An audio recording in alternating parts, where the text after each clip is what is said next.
जन्म प्रमाण पत्र के पैसे मांगने का आरोप। चेहरा कला में लोगों ने आशा कार्यकर्ताओं को लेकर शिकायत।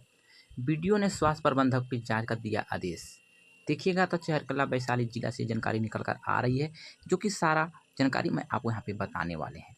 लिखा गया है, चिरकला प्रखंड के मथना मल्लिक पंचायत स्थित मथना माल गांव में एक आशा कार्यकर्ता जन्म प्रमाण पत्र जारी करने के बदले पैसे मांगने का आरोप लगा। शिकायतकर्ता का कहना है कि पैसे न देने पर आशा कार्यकर्ता ने प्रमाण पत्र नहीं दिया। यह मामला तब सामने आया जब मथना माल वार्ड नंबर 2 निवासी दिनेश पासवान के पुत्र राहुल कुमार ने चेरकला प्रखंड विकास पदाधिकारी बीडीओ डॉक्टर मोहम्मद इसाइल अंसारी को लिखी शिकायत दी। राहुल कुमार ने बीडीओ को इस मामले की उचित कार्रवाई की मांग की है। शिकायत के अनुसार राहुल कुमार की बहन अंजलि कुमारी ने वर्ष 2024 में सामुदायिक स्वास्थ्य केंद्र तालसेहना में बच्चे को जन्म दिया। नियमानुसार जन्म का प्रमाण पत्र 21 दिन के भीतर आशा कार्यकर्ता विनीता कुमारी द्वारा जारी किया जाना था।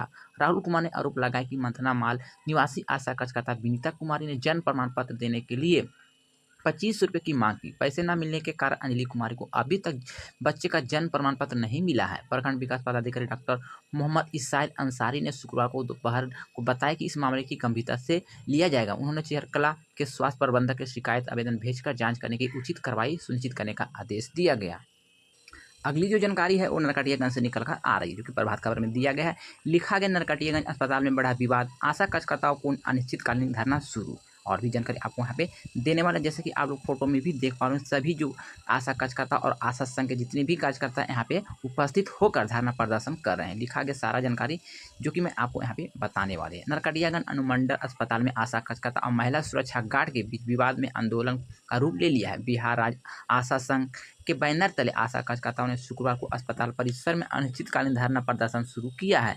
धरने के दौरान कार्यकर्ताओं ने अस्पताल प्रशासन के खिलाफ नारेबाजी करते हुए अपनी मांगों को जल्द पूरा करने की मांग की है। 2 मांगों को लेकर हुआ है आंदोलन। धरना दे रहे आशा कार्यकर्ता की मुख्य मांग है कि अस्पताल में तैनात महिला सुरक्षा गार्डों को हटाया जाए और आशा कार्यकर्ता के खिलाफ मामला दर्ज वापस लिया जाए। आशा कार्यकर्ताओं का कहना है कि जब उनकी मांगें पूरी नहीं होती तब तक आंदोलन जारी रहेगा।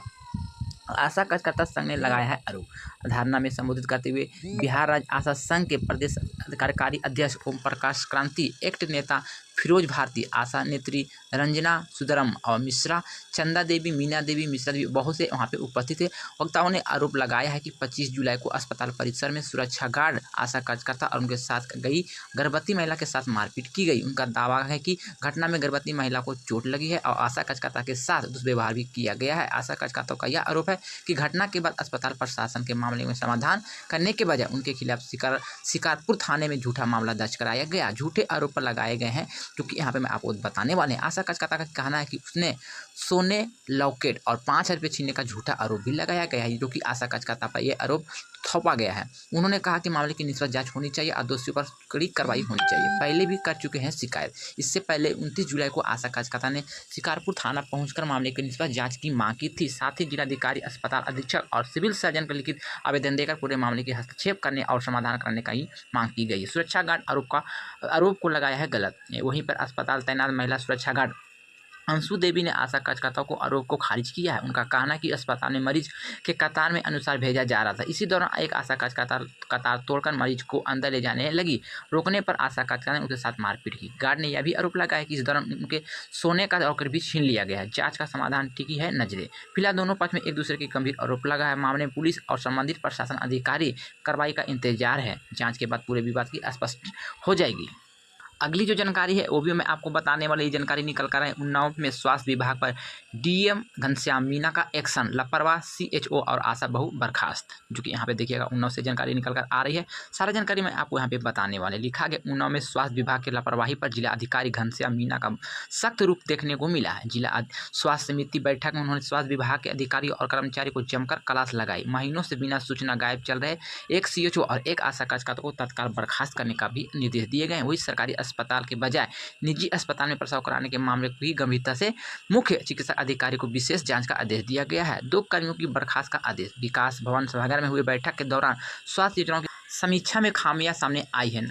नवाबगंज में और हसनगंज में चिकित्सक अधिकारी के क्षेत्र में स्वास्थ्य विभाग के लगभग सभी कैंडिडेटों को खराब प्रदर्शन के मिलने से नाराज है। उन्होंने स्पष्ट शब्दों में कहा कि यदि स्थिति सुधार नहीं तो संबंधित अधिकारी के खिलाफ कठोर कार्रवाई तय है।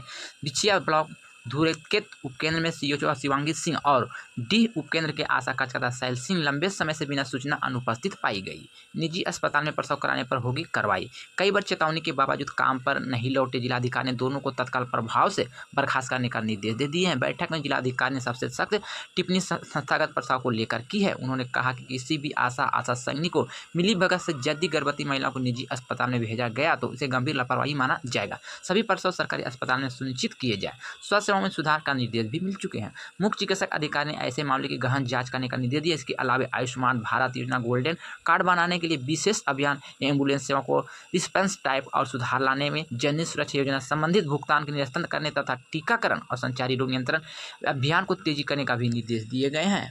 उसके आगे तय होगी अधिकारियों की जवाबदेही। जिलाधिकारी ने बताया कि स्वास्थ्य सेवाओं में लापरवाही किसी भी कीमत पर स्वीकार नहीं की जाएगी। जो अधिकारी और कर्मचारी अपनी जिम्मेदारी का निर्वहन नहीं करेंगे उन्हें चिन्हित कर तत्काल कार्रवाई की जाएगी। स्वास्थ्य विभाग की सीएम डैशबोर्ड पर रैंकिंग खराब होने पर भी जिम्मेदारी अधिकारी को जवाब देना होगा। अगली जो जानकारी है वो आंगनबाड़ी कार्यकर्ताओं से जुड़ा हुआ है। इसमें लिखा कि मानदेय और ग्रेजुटी की मांग पर दिव्या कुमारी का आश्वासन, आंगनबाड़ी कार्यकर्ताओं में खुशी। जैसा कि आप लोग वीडियो में देख पा रहे होंगे, आगे एक और भी जानकारी निकल कर आ रही है जो कि आशा कार्यकर्ता आंगनबाड़ी कार्यकर्ता से ही जुड़ा हुआ है, जो कि दैनिक भास्कर में दिया गया। लिखा गया, जालंधर में आंगनबाड़ी वर्कर का धरना, मंत्री महेंद्र भगत के घर का किया घेराव, बोली मानदेय काटा जा रहा है, राशन घटिया आ रहा है। जैसा कि आप लोग फोटो में देख पा रहे कि जालंधर के कैबिनेट मंत्री महेंद्र भगत के आवास पर धरना पर बैठे आंगनबाड़ी वर्कर। और भी जानकारी डिटेल से मैं आपको बताने वाले हैं, वीडियो को ध्यान से अंत तक देखने का काम कीजिएगा।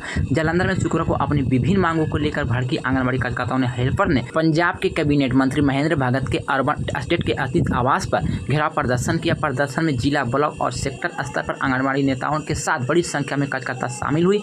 इस दौरान आंगनबाड़ी वर्कर को पंजाब सरकार के खिलाफ नारेबाजी करते हुए कहा कि सत्ता में आने से पहले आम आदमी पार्टी ने उसे जो वादे किए थे आज तक पूरा नहीं किया। कार्यकर्ताओं ने साफ शब्दों में कहा कि चुनाव से पहले सरकार मानदेय दोगुना करने की गारंटी दी थी, लेकिन दुगने तो दूर, उन्हें मिलने वाली मौजूदा मानदेय भी कटौती के साथ किया जा रहा है। इसके साथ ही आंगनबाड़ी नेता के बच्चे के लिए आने वाले राशन की गुणवत्ता पर भी गंभीर सवाल उठाए। उन्होंने आरोप लगाया कि सरकार ने राशन के टेंडर प्राइवेट कंपनी को दे दिए, जिसके बाद सेक्टरों में बेहद घटिया और निकम्मा राशन भेजा जा रहा है। वर्कर का आरोप है कि टेंडर व्यवस्था में भारी कमीशनखोरी चले, जिसका सीधा असर बच्चों की सेहत पर पड़ रहा है। उसके आगे जानकारी लिखा गया कि आरोप, बच्चों को आंगनबाड़ी सेक्टर से छीनकर प्राइमरी स्कूल में भेजा। प्रदर्शनकारी के प्रमुख मांगों में प्री प्राइमरी शिक्षा का मुद्दा शामिल है। उन्होंने कहा कि कांग्रेस सरकार के समय में 3 से 6 साल के बच्चों को आंगनबाड़ी सेक्टर से छीनकर प्राइमरी स्कूल में भेजा गया था। कार्यकर्ताओं का मांग है कि इन बच्चों को आवास आंगनबाड़ी सेक्टर में भेजा जाए और आंगनबाड़ी वर्कर को फ्री नर्सरी टीचर का दर्जा। प्रदर्शन के दौरान आंगनबाड़ी प्रतिनिधि एकजुट होकर कैबिनेट मंत्री महेंद्र भगत से मुलाकात कर अपनी मांगों को ज्ञापन सौंपा, जिसके बाद मंत्री द्वारा उचित कार्रवाई की आश्वासन कर घेराव कर खत्म किया गया।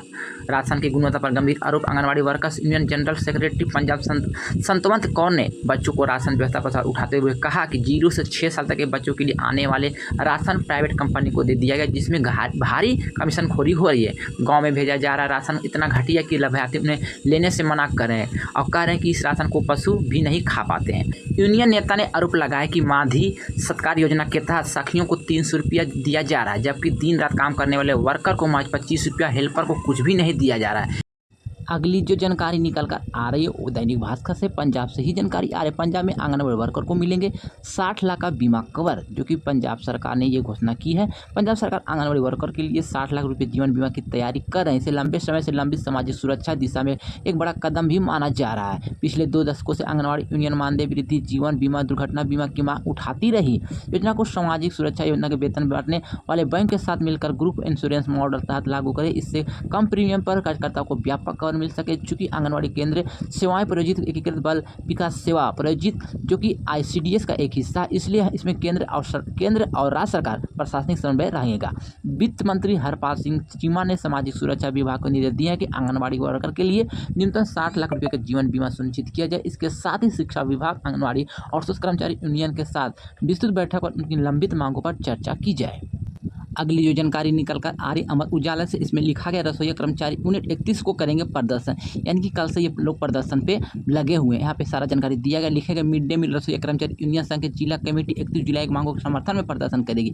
प्रदर्शन के बाद यूनियन की ओर से उप जिला अधिकारी SDM बांसी मुख्यमंत्री को संबोधित ज्ञापन सौंपा जाएगा। यूनियन के जिला मंत्री विजयनाथ तिवारी ने बताया कि लंबे समय से लंबित मांगों के समाधान की मांग को लेकर यहाँ प्रदर्शन किया जा रहा है। उन्होंने कहा कि रसोईया की नवीनीकरण एवं व्यवस्था समाप्त किए जाने और मानदेय बढ़ोतरी, मध्य भोजन योजना, अतिरिक्त अन्य कार्य कराए जाने पर आरोप लगाने तथा व्यवस्था को निजीकरण को बंद कराने जैसी प्रमुख मांगों को लेकर रसोइया आवाज उठाएगी। उन्होंने बताया कि जिले भर में रसोइया की अधिक से अधिक संख्या में प्रदर्शन शामिल होने की अपील की गई थी। उनका कहना है कि यदि मांगों पर जल्द सकारात्मक निर्णय नहीं लिया गया तो आंदोलन और भी तेज हो सकता है। ये थी आज की सबसे बड़ी महत्वपूर्ण जानकारी। तो मैंने आपको सारा जानकारी, सारा इन्फॉर्मेशन इस वीडियो में बता दी है। फिर भी कोई जानकारी छूट गए, बोलने में मिस्टेक हो या कोई गलती हो गए तो आप अपना छोटा भाई समझ के क्षमा कीजिएगा। अगर आपके मन में कोई सवाल या कोई सुझाव होंगे तो आप कमेंट बॉक्स में जरूर बताइएगा। मिलते हैं इसी तरह से नई जानकारी, नई खबर के साथ। जब तक good bye, thanks for watching. जय हिंद, जय भारत।